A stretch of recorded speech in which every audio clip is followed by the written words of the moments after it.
Let's take a look at a Java programming example of an if statement or a decision. So I'm going to be using NetBeans, and what I've done is I've gone in and did File, New Project, and I did a Java application. I gave it the name of Java if underscore example.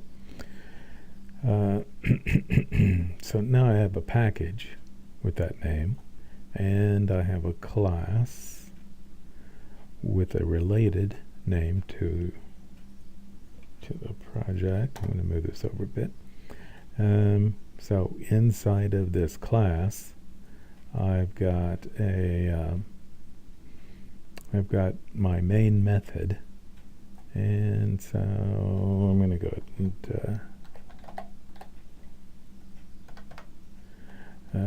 try this out, make sure everything works okay. And when I run that, everything's working okay, so I'll go ahead and proceed. So let's add an if statement to that. First, let's create a integer variable,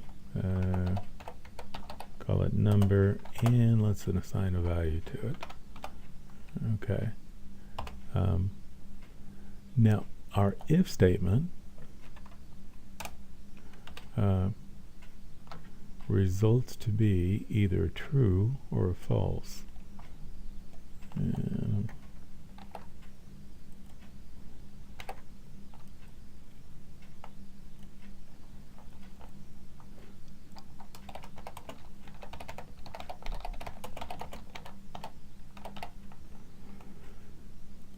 Okay, so if my if statement turns out to be true, then the code between this code block will result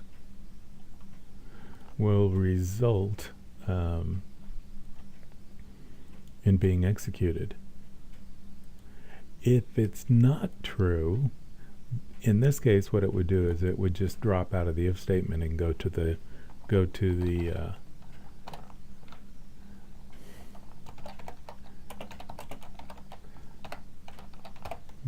next statement. So if it's not true, it would just drop out and go to the next statement.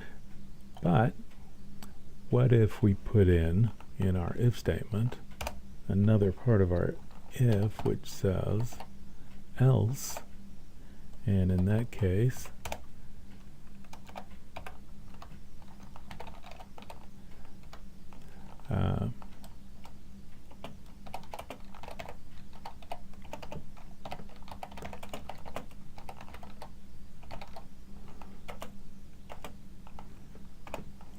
okay. So if the condition of value is to be true, then it will execute this. If it evaluates to be false, then it will execute this code. Okay, let's take a look at that in our...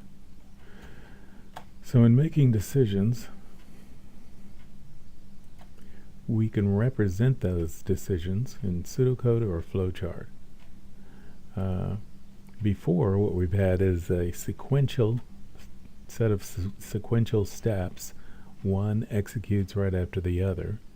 But now we're going to come to a decision that needs to be made, and that's represented by a diamond shape in our flowchart. So we have these steps. A decision needs to be made. If that decision or question, if the result of that question is true or yes, then it will go this way. It will execute this code. If that is false, then it will execute this code. So in a one-way if, the first example that we had, if that decision, if the quiz score equals, and you notice I'm using two equal signs, equals 10, if that's true, then output the statement. If it's false, then just end the if statement. But what we're doing now is that we have a two-way if statement which says if it's true, execute this code. If it's false or else, then execute this code and then drop out.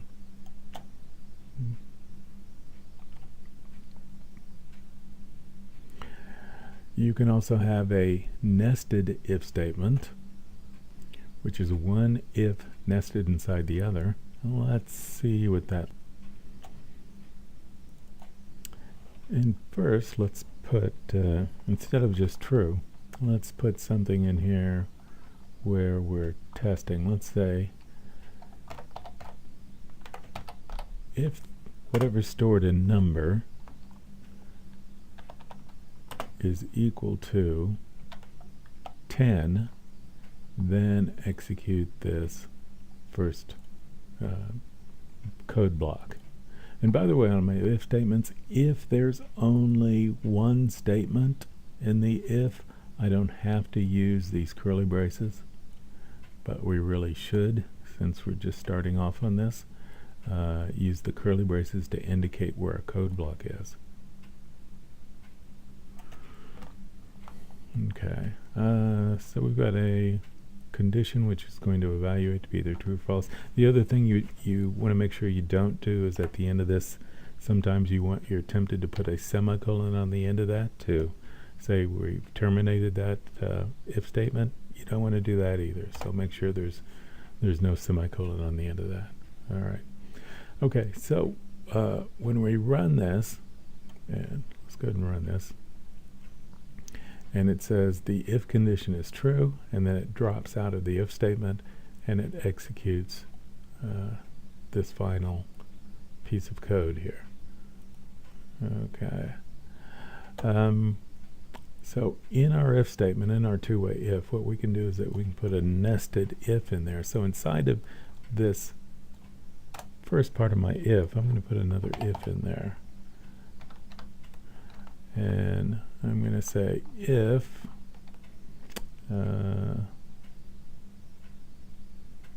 let's change this a bit. Well, let's change this around. Let's say if the number is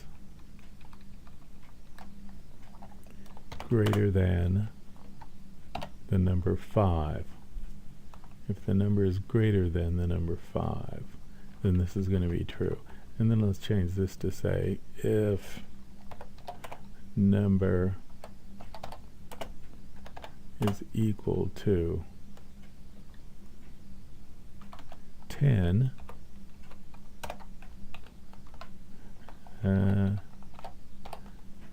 tab, or then we will say from nested if. Okay, so when we run that, we notice that we do get the hello from the nested if. So there's an if statement inside of our if statement. In other words, it's nested inside of that. Now, if I wanted to, I could go inside of there and put in another if statement, but let's not do that. Okay, let's see what we've got next. We've got the logical AND statement, and we've got the logical OR statement. Let's take a look at that. So simplify my if statement for this example. I'm going to say ampersand, ampersand, and number is less than 100. Okay, so this ampersand, ampersand means that the number is greater than 5 and the number is less than 100, which means both of these have to be true. So the number in this case is 10, so it is greater than 5, and that's also less than 100. So both of these have to be true for this statement to be true. Okay, so it should print out if condition is true. So it says if condition is true. And if I wanted to do or, use the pipes in here, I can say the number is greater than 5 or the number is less than 100. And in this case, I'm going to get the same thing because that's also true. But what we can do is that with this one, it can short circuit because only one of these need to be true. Either this one needs to be true or this one needs to be true.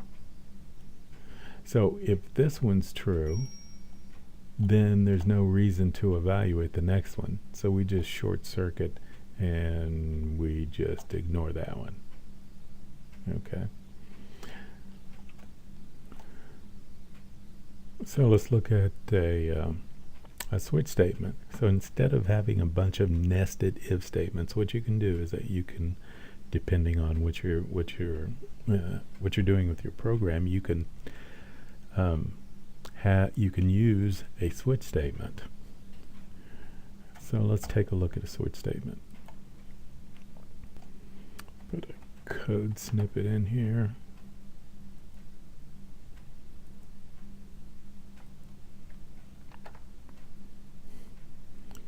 And dress it up for what I'm doing.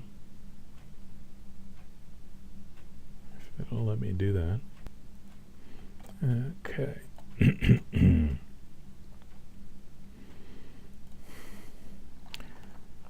And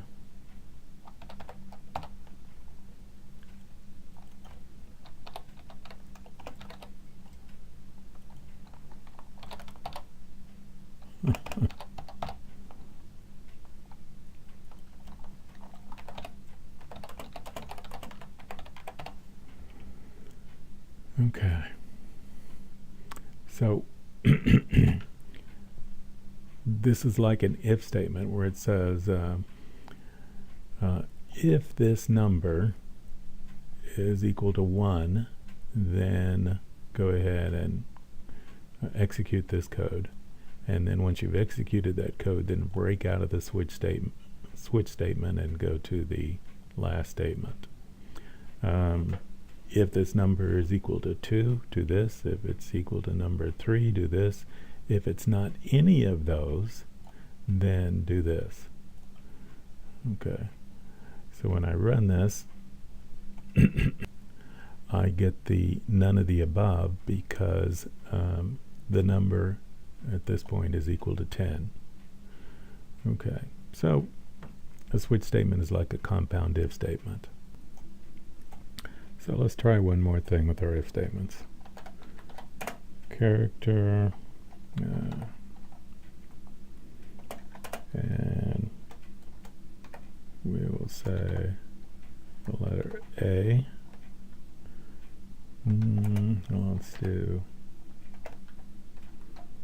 Let's do C1 and C2.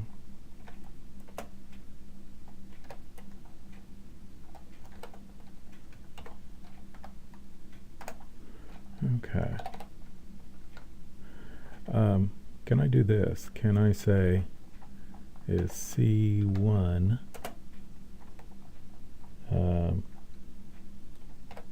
less than C2?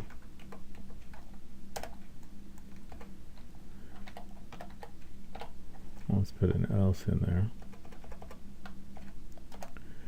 And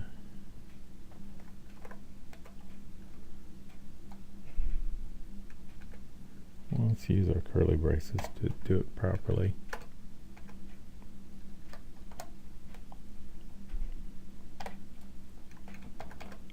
Okay.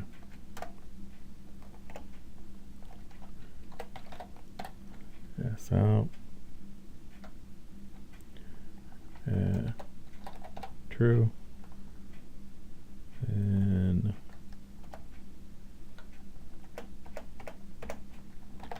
yes, out.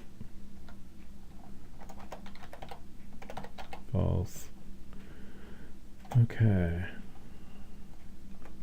Well, let's go ahead and do this. So, first, will it compile? And second, if it does compile, how in the world can you compare A to B? Well, it turns out that chars or characters can be represented by numbers, either octal, decimal, hexadecimal values. So if they can be represented by numbers or integral values, whole numbers, then they can be compared in that same way. So let's see if what this turns out to be, true or false. So it turned out to be true. And let's see why. So the letter A, let me go grab a chart if I can get one handy. See if this one will work. Nope.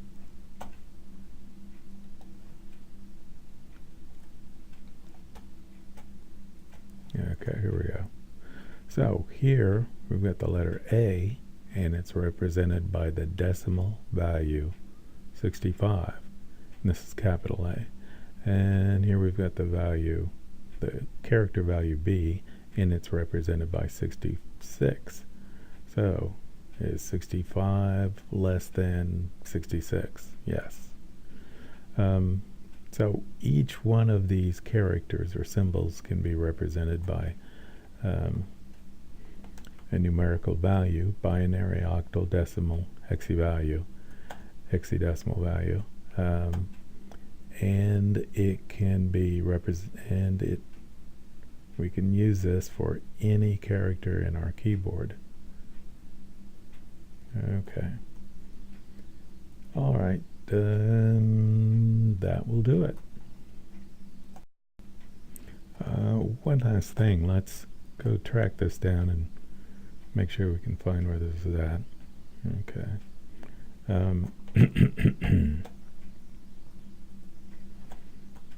Oops. All right, check on the properties for this and make sure I know where it's being saved at. It's in the NetBeans folder and it's called Java Okay. So let me go find that. The Windows Explorer. And there in my NetBeans project, I've got my if statement. I've got all my code. I even got a manifest in there. And it looks like everything's okay. So what I can do is right click and send that to a compressed zip file, or use my compression program if you're using something 7-zip or whatever else you've got. And there I've got my project all ready to go. And then I can right click and rename that if I want to. Okay, that'll do it.